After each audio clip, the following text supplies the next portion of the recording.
So first off, I want to apologize for not getting good footage of the Star Citizen sneak preview that happened at DragonCon. The camera I had was fresh out of batteries with only a few seconds of life left, so I didn't bother to set up a tripod or anything, but I did record the audio and ask some questions and wanted to use those to assemble a little preview doc before cutting to the developer interview.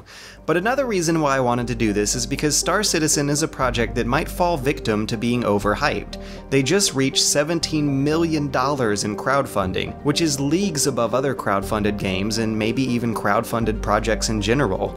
The demand for this thing is on a scope I've never seen before for this kind of game, which is especially surprising considering that space sims are almost a dead genre. They also announced a single-player campaign called Squadron 42, and while they haven't released a clear-cut explanation about the specifics of how the single-player and multiplayer are going to differentiate, you can pick up some hints of how it's going to work in the following interview.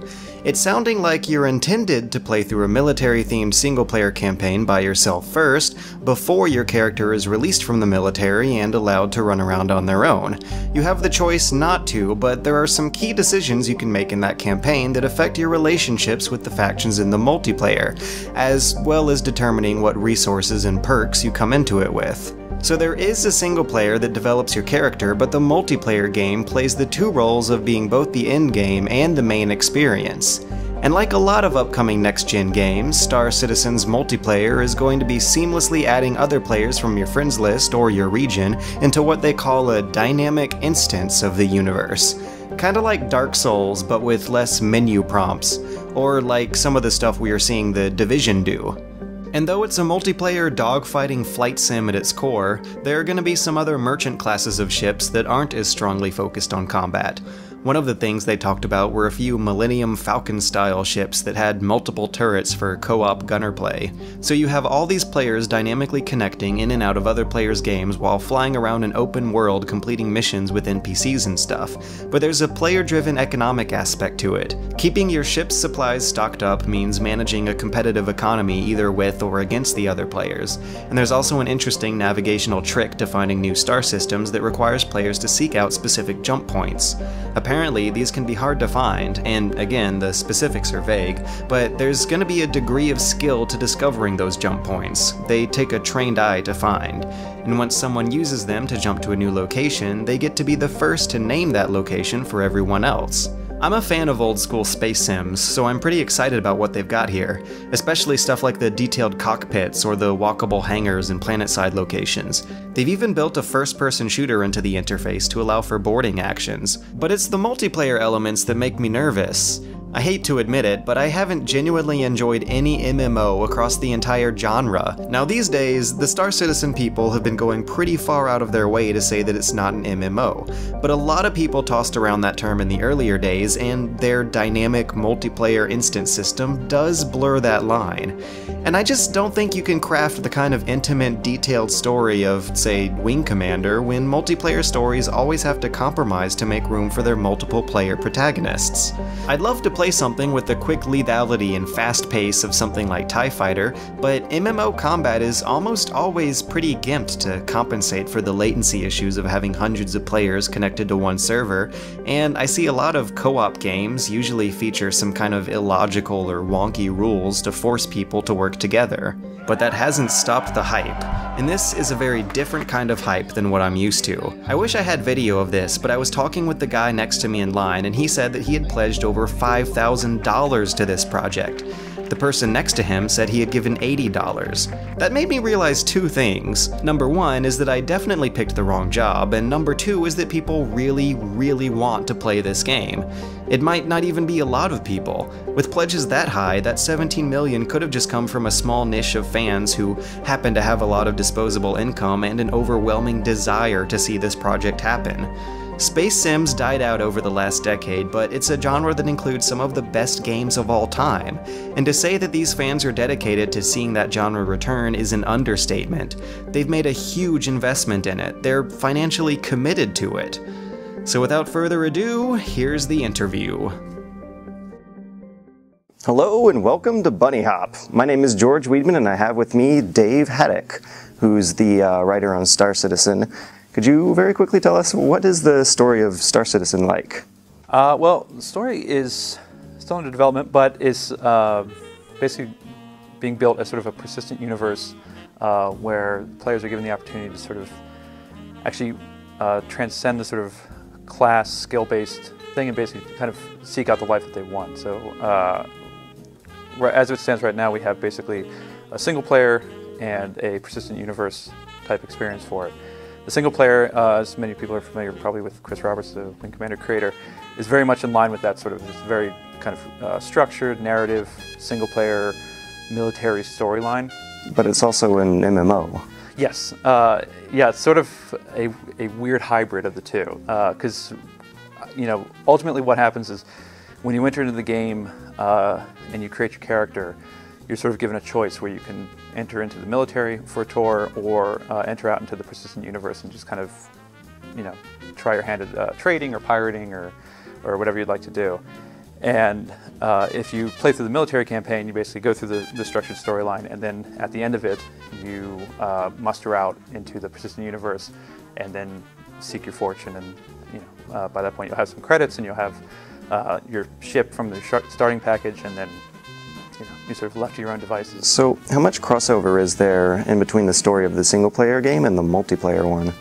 We're still sort of in the process of sorting that out now. I mean, the idea is, ideally we want to have choices that you make in the single player can have ramifications because the military is not strictly human versus alien. The military also handles like piracy and stuff like that. So we're sort of exploring the idea that based on decisions you make, you can kind of antagonize certain criminal elements, possibly, that might remember you once you're not wearing the uniform anymore. So are you allowed to just yet to go into detail of how those decisions might work in the final game?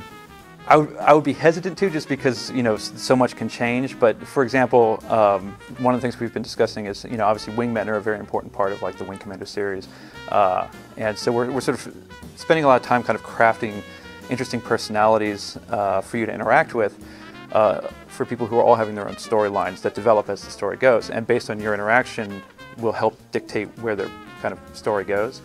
And one of the things we were discussing recently was, based on sort of which wingman you sort of gravitate towards the most, if there's almost like a perk, in a weird way, like if you muster out of the military and you favored wingman A, and wingman A comes from a very prominent family, like there might be a, because you two are the best of friends, there might be a little something that you get.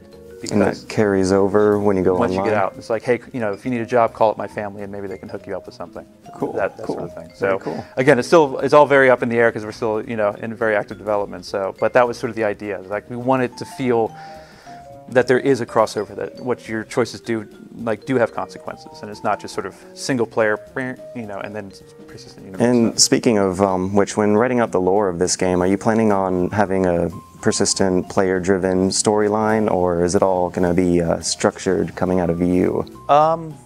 It's going to be a mixture of the two. There will be, obviously structured events that we sort of have planned out and, or even plan out and then lay in wait for players to discover, such as jump points, new star systems and stuff like that, which are sort of, will be created and put into the universe and will basically be left there, I imagine theoretically, until a player stumbles across it. And so if that player, charts that jump point and discovers a new system, then they're left with the choice of, do I want to tell anybody about it? Do I want to see how long I can sit on it? Maybe sell it to a guild or something like that, the information to cross the jump point. But if they do that, then if somebody else discovers it and takes it to the government, it's like, hey, I discovered this new jump point, and they buy it from them to open it to everybody else, then they obviously miss out on the money and the ability to sort of name the jump points. With each system, we basically have wormholes, I guess you can call them, but we call them jump points, but they're basically sort of bottlenecks that can, are not necessarily bound by distance. It's just sort of, they are folds in time, space type thing where you kind of bounce to another star system, which, obviously helps keep your asset requirements down.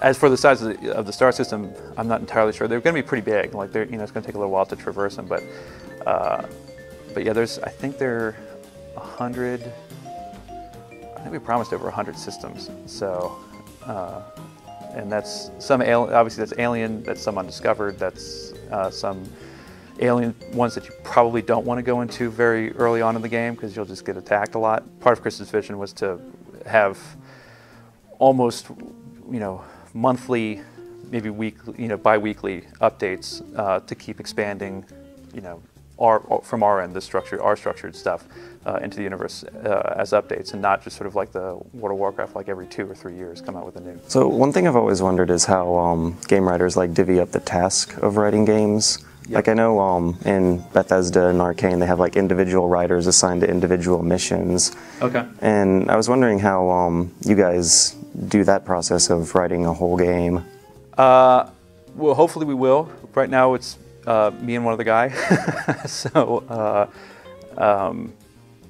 yeah, I imagine that we're probably going to have a sort of setup with, single player versus people who are working exclusively on persistent universe thing. I'm not sure exactly how big the team's going to be, but I think it will probably be something like that. I mean, I would, once everyone kind of mind syncs and gets on the sort of same creative page, hopefully we'll get to a point where we can just sort of go, maybe even have someone do planet-side stuff, like planet locations, and writing out some like star systems and what they are all comprised of, and the planets and the stores that inhabit the planets and the people who run the stores.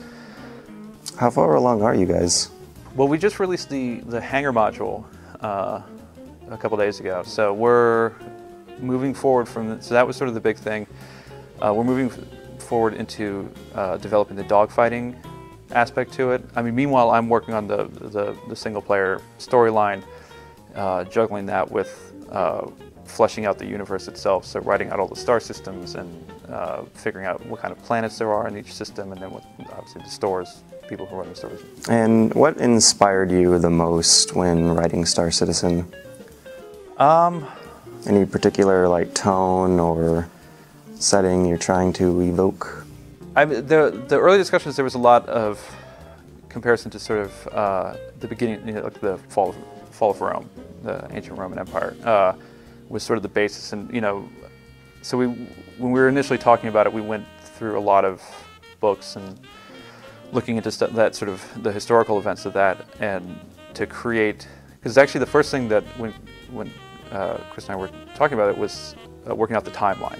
So how do we get from present day to that day, and what historical events, were the major historical events that sort of chronicled humanity's expansion, and that helped us get a sense of kind of who are we enemies with, who are we friends with, when did we stumble as a species, and when did we excel, and stuff like that. So the ancient Rome was a very big inspiration. I was sort of drawing from all sorts of things. I mean, I was watching World War II movies, like flying movies, 12 O'Clock High, I think, stuff like that. Firefly, obviously, Battlestar, the whole lexicon of space opera stuff. I was just sort of personally just immersing myself in all of that. Are you guys surprised by the success you've had with Kickstarter and yes. just crowdfunding in general? Like I know you also have bled outside of Kickstarter and did an in-house thing for a while. Yes, yeah. Well, that was the original intent. Was actually just to do it exclusively through the website. But when Chris was giving his GDC announcement, he was informed that our server had crashed. While he was doing the announcement? While he was doing the announcement. Highly recommend looking it up. But also there was there was an element of Kickstarter where Kickstarter came into the fold because it's more of a tried platform. So there were people that were like, they just felt more comfortable, and all of this is still very new. So people were like, I know Kickstarter, and while I love Chris Roberts and I want to support his games, I would just feel more comfortable doing Kickstarter, stuff like that. So we were like perfect understanding and wanted to just accommodate everybody. So one last question before we head out. I think we're running out of time in the room here. Okay. But why do you think so many gamers want to see a return to like really technically exhaustive, kind of peripheral-based 90s PC games? I'm not sure. I mean, I think part of me thinks that there's certainly the nostalgia factor where, the games that I played as a high schooler, now I'm older, I have a job, and there's something that I love just about that sort of, you know, we were talking about X-Wing and TIE Fighter earlier, and, and you know, the Which happened to be both of our favorite games. Yeah, you know, and but there was something just fun, and you know, because you had the options. Like I remember in X-Wing and TIE Fighter, I loved being able to shift my shields from back and forward, and you had energy and weapons and shields. And it got pretty frantic when you had to do it in the middle of when things got desperate. You're like, you know, if I take down my guns to pump up my shields, I might get, You're making a compromise. Yeah, you know, so it was like there was sacrifice and there was consequence, and you know, the stories could be fun too. Like that was always the thing with Wing Commander, was like you got a very immersive kind of story experience too. Which I mean, obviously you're getting console games, but yeah, I feel like it's probably a combination of the two of that. The length of time you get with the PC as opposed to a console. Cool. All right. Well, thank you, Dave. Thank you. And we're really looking forward to Star Citizen.